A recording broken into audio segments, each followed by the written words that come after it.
Hi everyone, my name is Kat, or the Fairy Librarian, and welcome to a new reading vlog. I just realized that I had forgotten to film an opening clip for this vlog, like on Thursday or Friday, so it's Sunday already, and I'm only now starting this vlog. So let's talk about the books that I'm in the middle of. First of all, I'm still reading Check and Mate. I'm enjoying it, but it's an audiobook, so it's going slowly for me. So I'll finish that when I finish it. I'm not too worried about it. I would like to finish it before it is back due at the library. But I could borrow it without a hold, so maybe if I don't finish it in time, there is again no hold for it, and I could just get it right back. I don't know, we'll see. But I have that I'm reading. Then I'm also reading Do You Dream of Terra-Two? I read quite a chunk of that today, and I'm now about 2/3 of the way through, and I'm really liking it. It is very character driven, like extremely character driven, and really about like the dynamics between these characters, and the dynamics on the space trip and this psychological struggles on this spaceship traveling to Terra-Two in a mission that there's a big chance they won't even arrive at. And we just get this really clear picture of sort of the mental state of these people. So, for example, you have Astrid, who is just so excited because she's the one who dreams of Terra-Two, and she thinks of it as a utopia, like sort of a new Garden of Eden type of thing. And then you have Poppy, who is just, like depression after leaving everything behind, and just the numbness that life is on the spaceship, and trying to deal with that.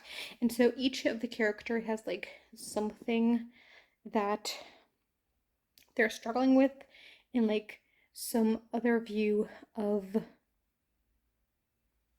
what life on the spaceship and on Terra-Two is and is going to be. And I think it's really interesting. It's not very plot heavy, like, at all. It's definitely very character driven, but I'm liking that. I'm really enjoying it.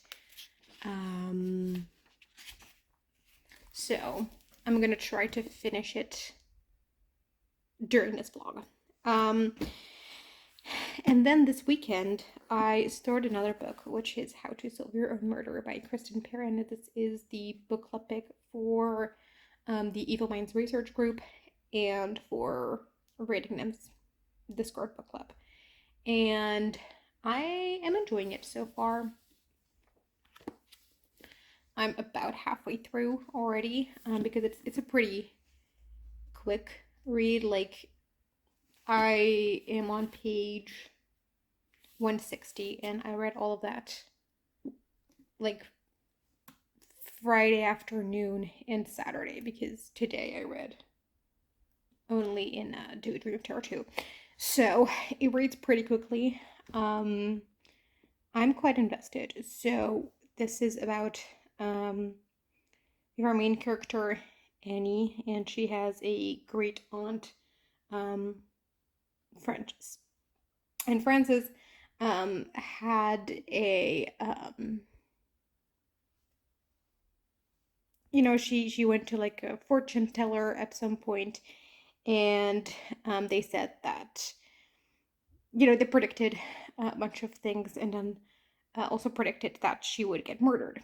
And so she believed that her entire life, like nobody else did, until then decades later, she does end up murdered, but she knew it was coming. So in her testament, she decided to say that she, like, Annie and then this other relative of her, and they said, okay, or actually relative of her husband, and said, okay, the one of you two who can solve my murder first gets everything. But if neither of you can solve it within a week, then everything I own will be sold to these, like, project developers. You know, like, if they can build a shopping mall or a movie theater or a parking lot, I don't care. So, you know, motivation to solve it in time. So we follow Annie as she tries to solve this murder. Um, but we also have these chapters in a past timeline where we see Frances as a teenager, and I really like those chapters. They are quite hard to read sometimes. They deal with some pretty emotional things and some heavy things.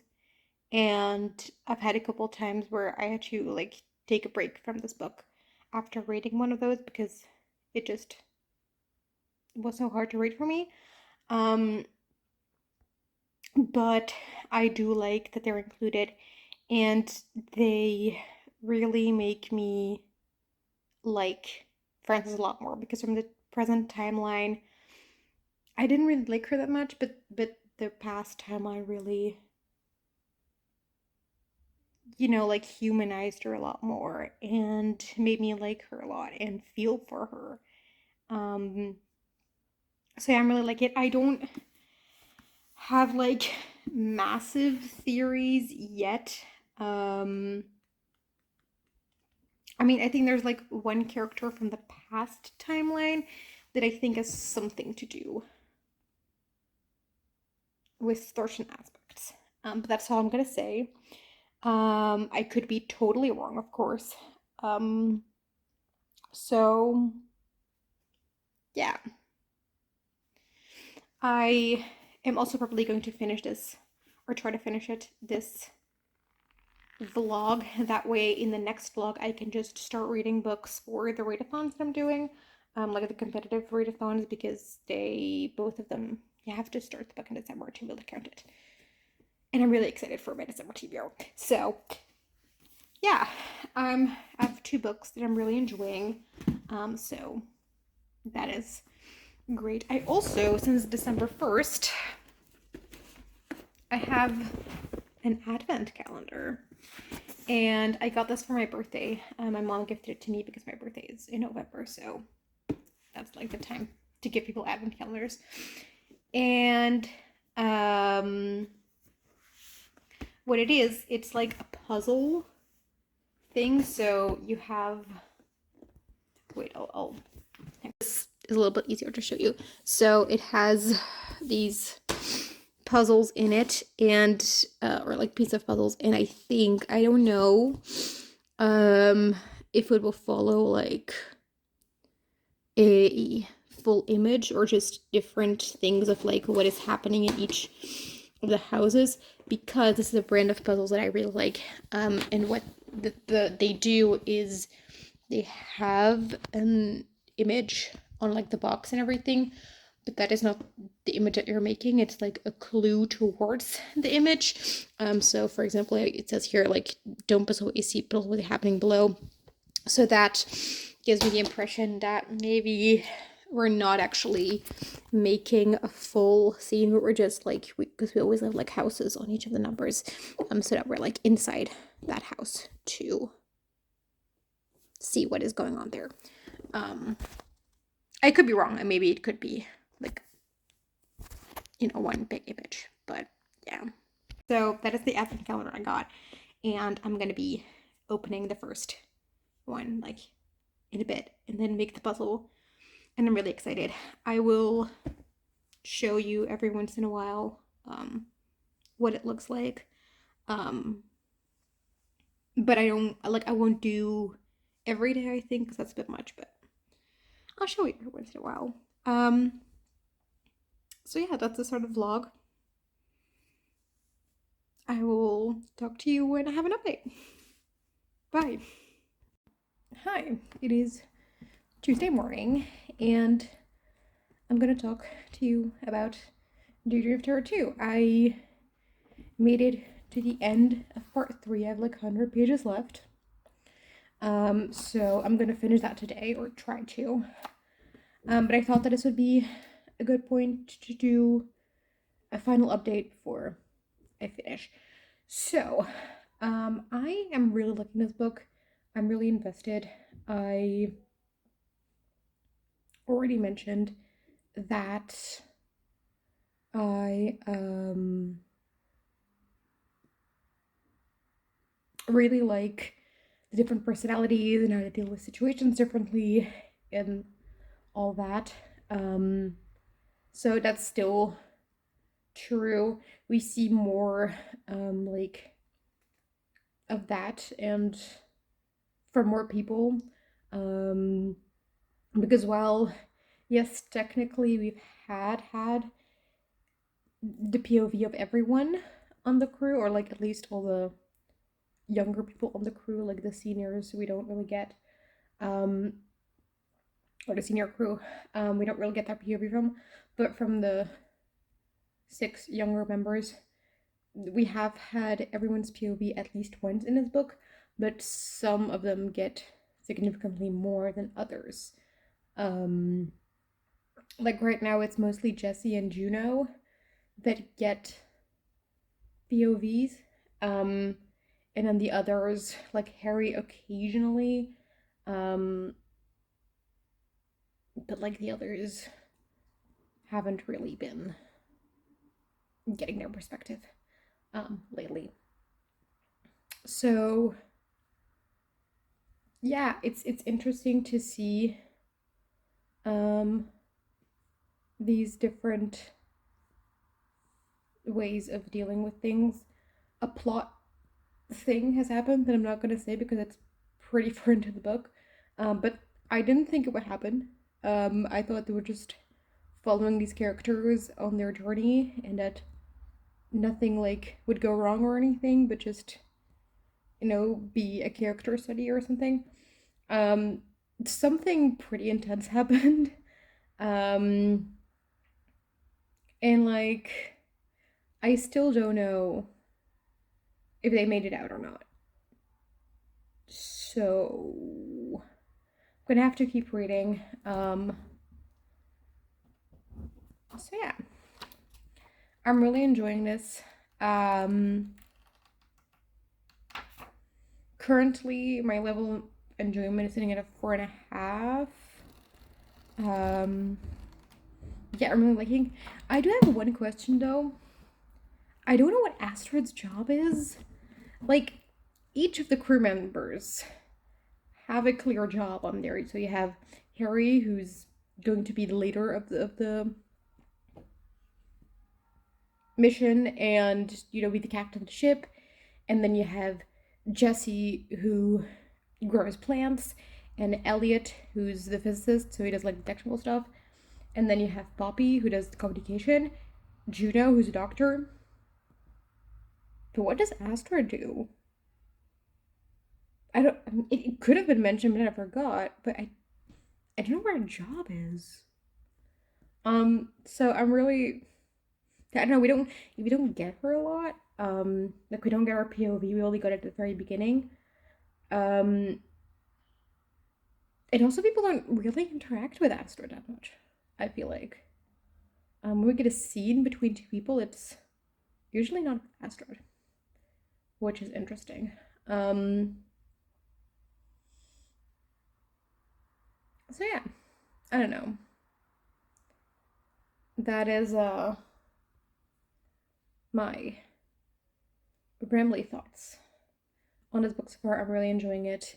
I'm going to finish it today, probably, and then I'll talk to you one more time to end this vlog. I'm going to try to read some more of How to Solve Your Murder, but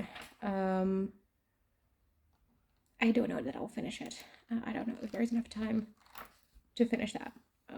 So it'll just be this one. But yeah, I'm pleased.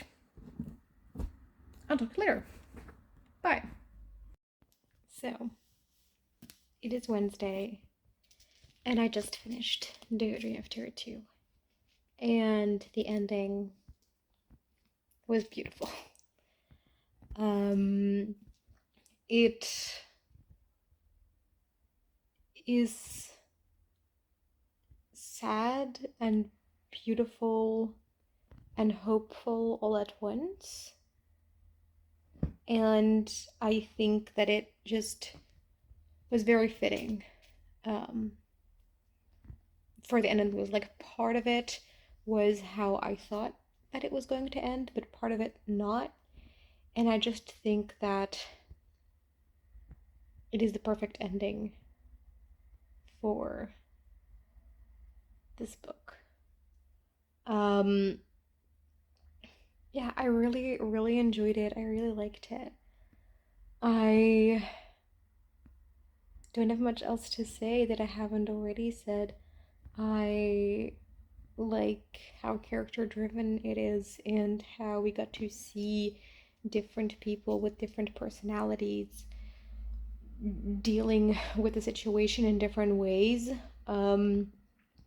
I personally related the most to Juno. Just personality wise, I think that out of everyone, I'm the most similar to her. Um,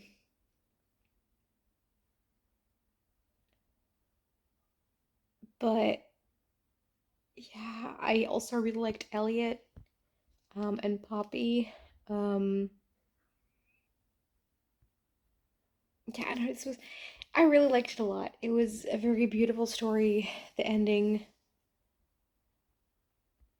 was pretty much perfect for this book.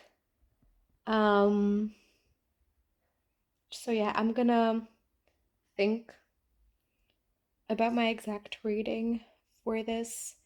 Um, because I don't know, like, usually I rate on vibes and just gut feeling, and for most of the book, my feeling was like a 4, 4.5. But after the ending, I'm not sure, so I'm gonna sleep on it. Um, to see if it's a 4.5 or a 5. Um, but one of those two. Um, so yeah, I really, really enjoyed this. I definitely, definitely recommend. Um, yeah, this was very beautiful, and I really looking forward to reading more by this author. And so that is the end of this vlog. I feel like it's a shorter one than the past couple have been. Also because I have been focusing more on doing Terra-Two because I really wanted to finish it because I have been reading it for quite a while. Um, so yeah, I hope you enjoyed this video. You can always let me know what you read in the past week, and I'll see you in that video. Bye.